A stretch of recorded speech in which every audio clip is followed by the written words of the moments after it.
வணக்கம், welcome to restore Tamil. இன்றைக்கி நம்ம வீடியோவில் இப்போ புதுசாக லான்ச் ஆன டிவிஎஸ் ஜூபிட்டர் 110 2024 மாடலுக்கும் நம்ம இந்தியன் மார்க்கெட்டோட one of the best 110cc ஸ்கூட்டரான ஹோண்டா ஆக்டிவா 110க்குமான ஒரு கம்பேரிசன் ரிவ்யூ தாங்க பார்க்க போகிறோம். அதனால் இந்த ஒரு 110cc செக்மெண்ட்டில் நல்ல ஒரு மைலேஜ் தரக்கூடிய ஒரு ஸ்கூட்டர் எடுக்கணும்னு நினைக்கிறீங்கப்போ உங்களுக்கு இந்த வீடியோ நிச்சயமாக யூஸ்ஃபுல்லாக இருக்கும். எண்ட் ஆஃப் தி வீடியோ இந்த ரெண்டு வெஹிக்கிளில் எது நீங்கள் எடுக்கலான்ற மாதிரி ஒரு ஆப்ஷன் கொடுக்கும். அது இல்லாமல் நீங்கள் சப்போஸ் ஹோண்டா ஆக்டிவா வாங்கலான்ற மாதிரி ஒரு ஐடியாவில் இருந்தீங்கனாலும் இந்த ஒரு வெஹிக்கிள் வந்து அதுக்கு ஆல்டர்னேட்டாக இன்னொரு வெஹிக்கிளும் இருக்குதுன்ற மாதிரி ஒரு ஐடியாவை கொடுக்கும். சரி, ஓகே, வீடியோக்குள்ளே பார்த்து நடிச்சு அந்த கிளட் கலர் சப்ஸ்கிரைப் பண்ண ஒரு செகண்ட் ஸ்பெண்ட் பண்ணி தட்டி விட்டிங்கன்னா அது மாதிரி சூப்பர் ஃபோனியர் ஆட்டோமொபைல் கண்டென்ட்ஸ் உங்களை தேடி வந்துக்கிட்டே இருக்கும். சரி, வாங்க இப்போ நான் அதிகமாக அவசரமாக வீடியோக்குள்ளே போகலாம். ஓகே, ஃபர்ஸ்ட் விஷயம் நம்மளுக்கு இப்போ இந்த ரெண்டு வெஹிக்கிளோட டிசைன் கம்பேரிசனில் இருந்த இப்போ டிசைன் வைஸ் பொறுத்தளவுக்குன்னு பார்த்தோன்னா நம்ம ஹோண்டாவோட ஆக்டிவா 6G உங்களுக்கு நார்மலான ஒரு சட்டில் ஃபேமிலி டோனில் இருக்கக்கூடிய ஒரு வெஹிக்கிள். சொல்லப்போனால் கொஞ்சம் ட்ரெடிஷ்னலாகவே இருக்கும்னு வச்சுக்கலாம். டிசைன் வந்து உங்களுக்கு பார்க்குறதுக்கு அந்த அளவுக்கு அட்ராக்டிவாகவோ ஃபேன்சியாகவோ இருக்காது. பட் ஒரு ஃபேமிலி யூஸுக்கும் ஒரு ஆஃபீஸ் யூசேஜுக்கும் ஏற்ற மாதிரி நல்ல ஒரு ட்ரெடிஷ்னலான ஒரு லுக்கில் வரும். பார்க்குறதுக்கு ஒரு மாதிரி டீசெண்டாகவே இருக்கும். சரி, ஓகே, நெக்ஸ்ட் நம்ம டிவிஎஸோட அந்த ஒரு ஜூபிட்டர் 110 2024 மாடல் பொறுத்தளவு அது வந்து இப்போ தான் புதுசாக அப்டேட் பண்ணாங்க அந்த வெஹிக்கிளோடைய அந்த ஒரு டிசைனை. அது வந்து உங்களுக்கு நல்ல ஒரு ரோட் அப்பியரன்ஸ் அண்ட் நல்ல ஒரு இனோவேட்டிவான ஒரு டோன் கொடுக்குதுன்னே சொல்லலாம். டிசைன் பார்க்குறதுக்கு ஃபஸ்ட் டைம் பார்க்க எனக்கு என்னமோ ஒரு எலக்ட்ரிக் ஸ்கூட்டர் அது மாதிரி தான் தோணுச்சு. பட் அப்புறம் போக போக அந்த டிசைனை பார்க்க ஒரு மாதிரி நல்லா இருக்கிற மாதிரி தான் ஃபீல் ஆகுது. நிச்சயமாக உங்களுக்கும் அப்படி தான் ஃபீல் ஆகும். எந்த ஒரு வெஹிக்கிளாக இருந்தாலும் வந்த புதுசில் அந்த வண்டியோட டிசைனை அப்படி இருக்குது இப்படி இருக்குன்னு கலாய்க்க தான் செய்வாங்க. அப்புறம் கொஞ்ச நாள் கழித்து அந்த வெஹிக்கிளோட டிசைன் அவங்களுக்கு பிடிச்சிரும். இது தாண்டா டிசைனுன்ற மாதிரி சொல்லுவோம். இதுக்கு ஒரு எக்ஸாம்பிள்னு பார்த்தோன்னா நம்ம Yamaha R15 வெர்ஷன் 4 ஆமாங்க. அந்த வெஹிக்கிள் வந்த புதுசில் அந்த வெஹிக்கிளை வந்து என்னடா டிசைன் இது இருந்த டிசைன் தான் சூப்பராக இருந்துச்சு அப்படி இப்படின்னு கலாச்சாங்க. இப்போ அந்த வெஹிக்கிளோட டிசைன் தான் இது தாண்டா டிசைனுன்ற மாதிரி தூக்கி வச்சு கொண்டாடுறாங்க. ஓரளவு பார்க்கும்போது டிசைன் விஷயத்தில் நம்ம டிவிஎஸோட ஜூபிட்டர் 110 வந்து நல்ல ஒரு இனோவேட்டிவான ஒரு ரோட் அப்பியரன்ஸோட இருக்குது. நம்ம ஹோண்டா ஆக்டிவா வந்து நல்ல ஒரு ட்ரெடிஷ்னலான ஒரு ரோட் அப்பியரன்ஸோட இருக்குது. உங்களுக்கு எந்த விஷயம் வேணுன்றதை நீங்கள் தான் சூஸ் பண்ணிக்கிறோம். டிசைன் ஒரு சப்ஜெக்டிவான விஷயம்.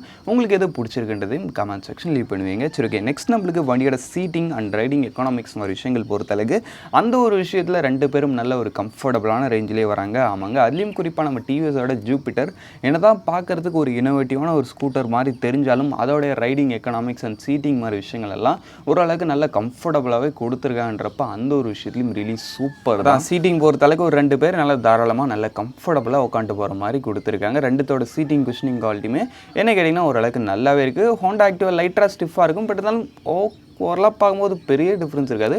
ஓரளவு நல்ல ஒரு சீட்டிங் கம்ஃபர்ட் ரெண்டு வெஹிக்கிள் பொறுத்தளவுக்கும். 3 பேர் உட்காரலாமான்னு கேட்டிங்கன்னா உட்காரலாம். பட் ஆனால் அது ரூல்ஸ் படி தப்பு. அதை மாதிரி போனால் உங்களுக்கும் நல்லதில்லை, உங்களை சுற்றி இருக்கிறவங்களும் நல்லதில்லை, உங்களுடைய பாக்கெட்டுக்கும் நல்லது. Be safe, follow traffic rules. ஒரு சின்ன டைலாக் பிடிச்சா எடுத்துங்க, இல்லைனா விட்டுருங்க, ஃப்ரீ அட்வைஸ் மாதிரி. சரி, ஓகே, நெக்ஸ்ட் பார்க்கும்போதுன்னு பார்த்தோன்னு வச்சுங்களேன் இந்த ரெண்டு வெஹிக்கிளுடைய ஸ்டோரேஜ் கம்பேரிசன். நம்ம ஸ்டோரேஜ் வைஸ் பொறுத்தளவுக்கு நான் இப்போயே சொல்லிடுறேன், நீங்கள் கண்ணை மூட்டு டிவிஎஸ் சைட் போகலாம். ஏன்னா டிவிஎஸில் வந்து உங்களுக்கு அண்டர்ஸ்டோரேஜ் ஸ்டோரேஜ் 33 லிட்டர்ஸ் கொடுக்குறாங்க. நம்ம டிவிஎஸோட ஜூபிட்டர் 110ல் கொடுத்துருந்தாங்க பார்த்தீங்களா, எக்ஸாக்ட் அதே ஒரு அண்டர்ஸ்டோரேஜ் ஸ்டோரேஜை இப்போ உங்களுக்கு டிவிஎஸ் ஜூபிட்டர் 110லையுமே கொடுக்குறாங்க. அதனால் அண்டர்ஸ்டோரேஜ் ஸ்டோரேஜ் விஷயத்தில் இந்த ஒரு செக்மெண்ட்டில் இதுவுமே ஒரு பெஸ்ட்டான ஒரு அண்டர்ஸ்டோரேஜ் ஸ்டோரேஜை கெயின் பண்ணியிருக்கு. பட் நம்ம ஹோண்டா ஆக்டிவாலாம் பொறுத்தளவுக்கு ஒரு 18 லிட்டர்ஸ் ஆஃப் அண்டர்ஸ்டோரேஜ் ஸ்டோரேஜ் தான். ஒரு ஹெல்மெட் வைக்கலாம், அதுவும் ஹாஃப் ஃபேஸ் ஹெல்மெட்டு. மற்றபடி அந்த ஒரு அண்டர்ஸ்டோரேஜ் ஸ்டோரேஜ்ன்றது அந்த அளவுக்கு அடிக்குவேட்டாக இல்லை, ஒரு லேக்கியாக தான் இருக்குது அண்டர்ஸ்டோரேஜ் ஸ்டோரேஜ் பொறுத்தளவுக்கு. பட் நம்ம டிவிஎஸ் ஜூபிட்டர் பொறுத்தளவுக்கு நல்லா தாராளமான ஒரு அண்டர்ஸ்டோரேஜ் ஸ்டோரேஜ் கொடுத்துருக்காங்க. நிறைய பொருட்களை நீங்கள் அதில் வச்சு லோட் பண்ணலாம். 33 லிட்டர்ஸ் கெப்பாசிட்டி வரைக்கும். அதெல்லாம் ஃப்ரண்ட்லேயும் உங்களுக்கு ஒரு சின்ன க்ளவுட் பாக்ஸ் கொடுத்துருக்காங்க. அந்த ஒரு விஷயம் பெனிஃபிட் தான். அதெல்லாம் ஃபுட்போர்டு வைஸ் பொறுத்தளவுக்கு ரெண்டு பேரும் ஆல்மோஸ்ட் சேம் தான். ரெண்டு பேர்லேயும் நல்லா ஒரு அளவுக்கு நல்ல ஃபுட்போர்டு அந்த ஸ்பேசியஸாக கொடுக்குறாங்க. அது இல்லாமல் நம்ம டிவிஎஸோட ஜூபிட்டரில் அந்த ஒரு எக்ஸ்ட்ரா கன்வீனியன்ட்டை இன்னும் இம்ப்ரூவ் பண்ணுற மாதிரி இன்னொரு விஷயம் வருதுன்னு பார்த்தோன்னா அந்த வண்டியோட ஃபியூல் ஃபில்லிங் கேப். ஆமாங்க, நம்ம ஹோண்டா ஆக்டிவாவில் எக்ஸ்டர்னல் ஃபியூல் ஃபில்லிங் பட் பின்னாடி கொடுத்துருக்காங்க. அது வந்து யூஸ் பண்ணுறதுக்கு ஈஸி தான். பட் இன்னும் பைக்ஸ் அளவுக்கு நம்மளுக்கு அந்த அளவுக்கு ஈஸியாக இருக்காது. பட் ஆனால் நம்ம டிவிஎஸோட ஜூபிட்டர் 110ல் எக்ஸாக்ட் உங்களுக்கு டிவிஎஸ் ஜூபிட்டர் 120ல் கொடுத்துருந்தாங்க பார்த்தீங்களா, அந்த ஒரு ஃப்ரண்ட்டில் ஃபியூல் ஃபில்லிங் கேப்பு அதே மாதிரி கொடுத்துட்றாங்கன்றப்ப பெட்ரோல் போடுறது ரியலி இந்த ஒரு வெஹிக்கில் ரொம்ப ஈஸியாக இருக்கும். ஓரளவு பார்க்கும்போது கொஞ்சம் ஏஜ்டு பர்சன்ஸ் இல்லை ஒரு புதுசாக ஓட்டுறவங்க அது மாதிரி அவங்களுக்குலாம் ரியலி நம்ம டிவிஎஸ் ஜூபிட்டர் வந்து ஒரு ஈஸியான ஒரு ஆப்ஷனே சொல்லலாம். சரி, ஓகே, நெக்ஸ்ட் நம்ம ஓரளவு ஸ்பேசியஸ்ன்னு பார்க்கும்போது அந்த இடத்துல வந்து நம்ம டிவிஎஸோட ஜூபிட்டர் தான் பெஸ்ட்டாக இருக்குது. சரி, ஓகே, நெக்ஸ்ட் நம்ம இப்போ இந்த ரெண்டு வெஹிக்கிளோடைய அந்த ஒரு ஃபீச்சர் கம்பேரிசன் கம்பேரிசனுக்குள்ளே போகலாம். ஃபியூச்சரில் ஃபர்ஸ்ட் நம்ம லைட்டிங்லேருந்து ஆரம்பிப்போம். லைட்டிங் வைஸ் பொறுத்தளவுக்கு நம்ம டிவிஎஸோட Jupiter full and full LED setup include உங்களுக்கு இண்டிகேட்டர்ஸ் கூட எல்இடி. அந்த இடத்துல உங்களுக்கு ஹாலஜன்ற ஒரு ஆப்ஷனே கிடையாது.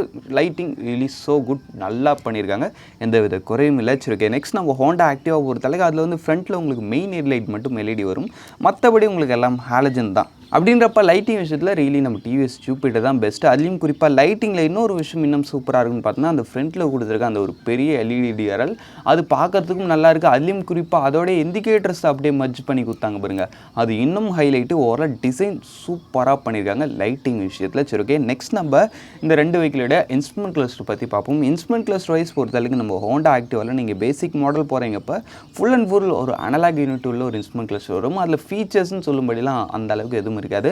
ஒரு லேகியான ஒரு ஃபீச்சர்ஸ் தான் இருக்கும் அந்த ஒரு வெஹிக்கிள் பொறுத்தளவுக்கு. லேகினா கம்மியாக இருக்குன்னு சொன்னேன், ஸ்டக் ஆகிறது அது மாதிரி மீனிங் கிடையாது. சரி, ஓகே, நெக்ஸ்ட் நம்ம டாப் மாடல் போகிறீங்கன்னு வச்சிங்களேன் நம்ம ஹோண்டா ஆக்டிவாவில், அதில் வந்து உங்களுக்கு ஒரு செமி டிஜிட்டல் இன்ஸ்ட்ருமெண்ட் கிளஸ்டர் வரும். அதில் என்ன அந்த ஒரு எக்ஸ்ட்ரா ஃபியூல் எஃபிஷியன்சி, அந்த வண்டியோட ஆவரேஜ் மைலேஜ், அது மாதிரி ஒரு சில விஷயங்கள் காமிக்கும். பட் இருந்தாலும் அதுவும் உங்களுக்கு அந்த அளவுக்கு ஃபீச்சர் லோடுலாம் சொல்ல முடியாது. பட் அந்த ஒரு ஹச் ஸ்மார்ட்னு ஒரு விஷயம் வரும் ஃபீச்சர்னு நீங்கள் பார்க்குறீங்க. இப்போ அது மேபி உங்களுக்கு பிடிச்சிருந்தா சூஸ் பண்ணிக்கலாம். கீழே சென்ட்ரி மாதிரி நீங்கள் அந்த கார்லாம் நம்ம யூஸ் பண்ணுவோம் பார்த்தீங்களா, அந்த வெஹிக்கிளுக்கு ஒரு சின்ன ரிமோட் மாதிரி கொடுத்துருவாங்க, அதை நம்ம பாக்கெட்டில் வச்சுக்கிட்டா போதும், ஆட்டோமேட்டிக்காக நம்ம கிட்ட போனோம்னே வண்டி அன்லாக் ஆகி நம்ம ஈஸியாக ஸ்டார்ட் பண்ணிடலாம். நம்ம அந்த கீ எடுத்து போட்டு திருகணுன்ற ஆப்ஷன்லாம் கிடையாது. அதே மாதிரி நம்ம ஸ்கூட்டர்லேயும் கொடுத்துருக்காங்க.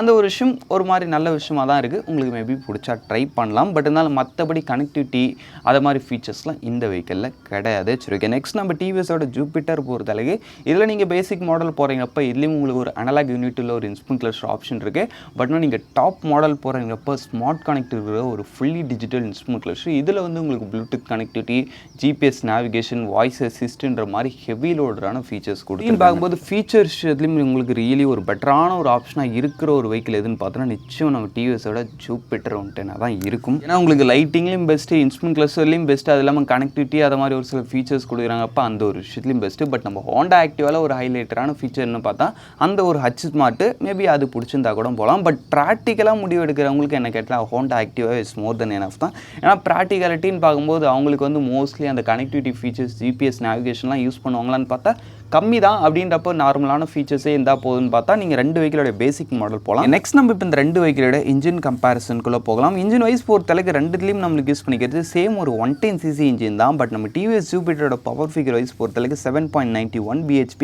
And 9.8 newton metres of torque. Top speed ஒரு 82 km/h வரைக்கும் ரீச் முடியும் சொல்கிறாங்க. மைலேஜ் 61லேருந்து 62 வரைக்கும் தரலான்ற மாதிரி கம்பெனி தரப்புலேருந்து கிளைம் பண்ணுறாங்க. அது எப்படிப்பா இந்த ஒரு ஸ்கூட்டர் இவ்வளோ மைலேஜ் தருதுன்னு கேட்டிங்கன்னா, இதில் வந்து அந்த டிவிஎஸ் வந்து GIOன்ற மாதிரி ஒரு அது சரியாக இப்போ மீன் பண்ணல. அது வந்து ஒரு ஸ்மார்ட் ஹைப்ரிட் சிஸ்டம் மாதிரி அந்த ஒரு சிஸ்டத்தை வந்து இந்த வெஹிக்கிள் இன்க்ளூட் பண்ணியிருக்காங்கன்றப்போ மைலேஜ் நீங்கள் ரியலி இந்த ஒரு வெஹிக்கிளை தாராளமாக எதிர்பார்க்கலாம். அது இல்லாமல் இருந்ததை விட அந்த NVH லெவல் இந்த ஒரு வெஹிக்கிளில் ரொம்பவே சூப்பராக கண்ட்ரோல் பண்ணியிருக்காங்க. அதான்ப்பா நாய்ஸு, வைப்ரேஷன், ஹீட்டிங் அது மாதிரி எல்லா விஷயத்தையும் இருந்ததை விட இப்போ நல்லாவே ரிஃபைன் பண்ணியிருக்காங்க. இன்ஜின் விஷயத்தில் சூப்பராக பண்ணியிருக்காங்க டிவிஎஸ் இந்த தடவை. நம்ம ஹோண்டாவோட பவர் ஃபிகர் வைஸ் பொறுத்தளவுக்கு அது வந்து 7.73 bhp and 8.9 newton metres of torque. Power figure விஷயத்தில் ரியலி நம்ம டிவிஎஸ் கொஞ்சம் பெட்டராக இருக்குது நம்ம ஹோண்டா ஆக்டிவாவோட. பட் இருந்தாலும் இது ரெண்டுமே ஒரு பர்ஃபார்மன்ஸ் ஓரியன்ட் ஸ்கூட்டரில் நார்மல் எஃபிஷியன்ட் ஸ்கூட்டர்ன்றப்ப பவர் ஃபிகர்ஸ் ஒன்றும் கண்டுக்க தேவையில்ல. இதோட டாப் ஸ்பீடு ஒரு 85 வரைக்கும் சொல்கிறாங்க. மைலேஜ் ஒரு 48 வரைக்கும் சொல்கிறாங்க. மைலேஜ் நீங்கள் டீசெண்டான ரைடிங் ஸ்டைல் மெயின்டைன் பண்ணுறப்போ ஒரு 45 to 50 ரேஞ்சுக்குள்ளே எதிர்பார்க்கலாம். அப்படின்னு பார்க்கும்போது இன்ஜின் செக்மெண்ட்லையும் எனக்கு தெரிஞ்சு பெஸ்ட்டாக ஃபீல் ஆகிற ஒரு வெஹிக்கலாக நம்ம டிவிஎஸோட ஜூபிட்டர் இருக்குது. ஏன்னா பவரும் உங்களுக்கு லைட்டாக எக்ஸ்ட்ரா, மைலேஜும் எக்ஸ்ட்ரான்றப்ப அது ஒரு பெட்டர் ஆப்ஷன். பட் இருந்தாலும் அந்த ஒரு நல்ல ஒரு ரிஃபைன்மெண்ட் அண்ட் நல்ல ஒரு ட்ரஸ்டபுளான ஒரு லாங் லைஃப் வரக்கூடிய ஒரு இன்ஜின் வரணுன்றப்ப நீங்கள் ஹோண்டா சைடு வரலாம். ஏன்னா ஹோண்டாவோட இன்ஜின் ரிஃபைன்மெண்ட் பற்றி நிச்சயம் உங்கள் எல்லாருக்கும் தெரிஞ்சிருக்கும்னு நினைக்கிறேன். நல்ல ஒரு செம்ம ரிஃபைண்டான ஒரு இன்ஜின் கொடுக்குறதுல ஹோண்டா ஒரு பேர் போன பிராண்டு. சரி, ஓகே, நெக்ஸ்ட் இந்த வண்டியோட பிரேக்கிங் அண்ட் அந்த ஒரு ஹார்ட்வேர் மாதிரி விஷயங்கள் போகிறப்ப அதில் ஆல்மோஸ்ட் ரெண்டு பேரும் சிமிலரான ஒரு ரேஞ்சில் தான் இருக்காங்க. ரெண்டுத்துலேயும் வந்து நீங்கள் பேசிக் மாடல் போகிறப்ப ட்ரம் பிரேக் ஆப்ஷன்ஸ் உண்டு. பட் நம்ம டிவிஎஸில் வந்து எக்ஸ்ட்ரா டிஸ்க் பிரேக் ஆப்ஷன் இருக்குது. பட் நம்ம ஹோண்டாவில் டிஸ்க் பிரேக் கிடையாது. அப்படின்றப்ப பிரேக்கிங்லையும் லைட்டாக ஒரு இம்ப்ரூவ்மெண்ட் இருக்குது. பட் டயர்ஸில் மட்டும் நம்ம டிவிஎஸில் கொஞ்சம் கம்மியாக கொடுத்துருங்க. ஃப்ரண்ட் அண்ட் பேக் போத் உங்களுக்கு 90/90 செக்ஷன் டயர்ஸ் வித் 12 இன்ச் வீல்ஸோட கொடுத்துருக்காங்க. டயர் பின்னாடி கொஞ்சம் இம்ப்ரூவ்மெண்ட் பண்ணி கொடுத்துருந்துருக்கலான்ற ஒரு ஃபீல் இருக்குது. நெக்ஸ்ட் நம்ம ஹோண்டா ஆக்டிவா பொறுத்தளவுக்கு அது டயர்ஸ் மோர் தென் எனஃபாக பண்ணியிருக்காங்க. ஃப்ரண்ட்டில் வந்து 90/90, பின்னாடி வந்து 90/100 செக்ஷன் டயர்ஸு ஓகேவாக இருக்குது அந்த ஒரு ரேஞ்சில். சரி, ஓகே. நெக்ஸ்ட் நம்ம இந்த 2 வெஹிக்கிளில் எது நல்ல லைட் வெயிட்டாக இருக்குது, சீட் ஹைட் கம்மியாக இருக்குதுன்னு பார்த்தோம்னா வச்சிங்கன்னா, சொல்லப்போனால் 2 வெஹிக்கிளோடைய சீட் ஹைட்டுமே உங்களுக்கு நல்ல ஒரு அஃபோர்டபுள் ரேஞ்சில் தான் வருதுன்றப்போ 2 வெஹிக்கிளையும் ஷார்ட் ரைடர்ஸ் நல்லா ஆக்சசபிளாக இருக்கும். பட் ஆனால் லைட் வெயிட் எதுன்னு பார்த்தா நம்ம ஹோண்டா ஆக்டிவா 105 kg தான் வருது. பட் நம்ம டிவிஎஸ் ஜூபிட்டர் வந்து 106 kg. ஜஸ்ட் ஒரு 1 kg டிஃப்ரென்ஸ் தான். பட் இருந்தாலும் டிஃப்ரென்ஸ் கம்பேரிசன் வரும்போது அதையும் நம்ம கொஞ்சம் ஹைலைட் பண்ணி தான் ஆகணும். அதுக்கடுத்து கிரவுண்ட் கிளியரன்ஸ் பொறுத்தளவுக்கு 2 பேரும் ஒரு மோர் தென் எனஃபாக இருக்கிறாங்கன்னு வச்சுக்கலாம். நம்ம இந்தியன் மார்க்கெட்டுக்கு ஒரு 160 mm கிட்ட இருக்கணும் கிரவுண்ட் கிளியரன்ஸு. இந்த டிவிஎஸ் ஜூபிட்டர் வந்து ஒரு 163 mm கிட்ட இருக்குது. நம்ம ஹோண்டா ஆக்டிவா வந்து 162 mm. அப்படின்றப்ப கிரவுண்ட் கிளியரன்ஸும் 2 பேரும் எனஃபாக இருக்கிறாங்க. சரி, ஓகே. ஓவரால் எல்லாத்தையும் பார்த்து முடிச்சாச்சு. இது வரைக்கும் பார்த்த ஸ்பெக் வைஸ் பொறுத்தளவுக்கு டிவிஎஸ் ஜூபிட்டர் வந்து நல்ல ஒரு பெட்டர் ஆப்ஷனாகவே இருக்குது. இப்போ ஃபைனலாக ப்ரைஸிங் பார்த்தோடனே உங்களுக்கு நிச்சயம் ஒரு முடிவு தெரியும்னு நினைக்கிறேன். ப்ரைஸிங் பொறுத்தளவுக்கு இந்த 2 வெஹிக்கிளுடைய பேசிக் மாடல் வந்து என்ன ரேஞ்சில் வருதுன்னு பார்த்தா நம்ம ஹோண்டா ஆக்டிவா வந்து உங்களுக்கு 98,000 கிட்ட வரைக்கும் வருது. அரௌண்ட் ஒரு 1 lakh கிட்ட முடிக்கிற வரைக்கும் வரும் இந்த ஹோண்டா ஆக்டிவா 6Gயோட பேசிக். இந்த டிவிஎஸோட ஜூபிட்டரோடைய பேசிக் மாடல் பார்த்தோன்னா வச்சிங்களேன் உங்களுக்கு 88,000லேருந்து ஆன் ரோட் ஸ்டார்டிங் ஆகுது. அப்படின்றப்போ ப்ரைஸிங்கில் பேசிக் மாடலில் நம்ம டிவிஎஸ் ஜூபிட்டர் ஒரு பெஸ்ட்டான ஒரு ஆப்ஷனாக இருக்கிறாங்கன்றதுல டவுட் இல்லை. நெக்ஸ்ட் நம்ம டாப் மாடல் 1,03,000 கிட்ட வரைக்கும் வருது ஆன் ரோட். அதுக்கடுத்து நம்ம ஹோண்டா ஆக்டிவா 6Gயோட ஆன் ரோட் ப்ரைஸ், அதான் top model on road price பொறுத்த உங்களுக்கு 1,05,000 கிட்ட வரைக்கும் வருது. அப்படின்றப்ப ப்ரைஸிங்கில் 2 பேரும் டாப் மாடல் பொறுத்தளவுக்கு ஒரு சிமிலரான ரேஞ்சிலே இருக்காங்க. பட் டாப் மாடலில் உங்களுக்கு ஃபீச்சர்ஸ் லைட்டிங் மாதிரி விஷயத்தில் நம்ம டிவிஎஸ் வந்து 1 ஸ்டெப் பெட்டராக இருக்கிறாங்கன்றப்ப ப்ரைஸிங் விஷயத்துலையும் எனக்கு தெரிஞ்சு நல்ல ஒரு ரேஞ்சில் இருக்கிற ஒரு ப்ராடக்டாக நம்ம டிவிஎஸ் தான் தெரியுது. ஓவரால் இந்த கம்பேரிசன் நம்ம இங்கே முடிச்சுவோம். இந்த கம்பேரிசனில் இந்த 2 வெஹிக்கிள் எது உங்களுக்கு பிடிச்சிருக்குன்றது கமெண்ட் செக்ஷன் லீவ் பண்ணுவீங்க. இப்போதைக்கு தேங்க் ஃபார் வாட்சிங். பை. See you later.